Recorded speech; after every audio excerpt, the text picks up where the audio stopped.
9:30 na ng umaga ngayong Friday. Hindi ko na na-repat yung aking mga i-repat nung Thursday last week na Huwebes. Ayan, nandito pa yung aking garden soil. Saka yung river salt. Ayan. Hindi ko na rin inalis.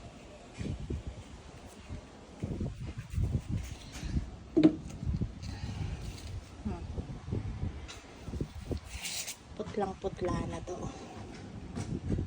Putlang-putla. After so many days of raining, nasikatan na rin sila ng araw. So beautiful. Ang taba-taba ni Missing You. Nakakatuwa, oh. Grabe, na-survive nila yung bagyo. Grabe, ang tigas.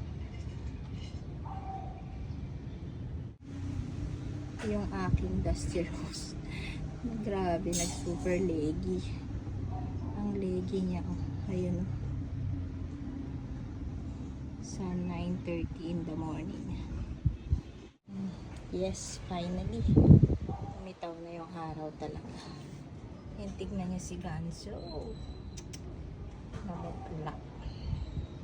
Laki ng pinutla. Si Jelly Beans. Buhay pa naman. Ayan, oh. Grabe to, oh. Pumuka ng husto yung dahon.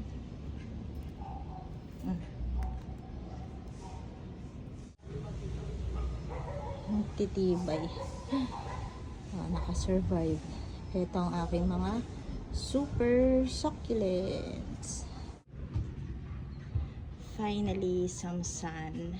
I'm so happy. My super succulents. Ito ang aking matitibay na succulents.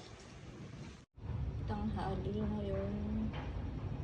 Hindi umaambon na naman.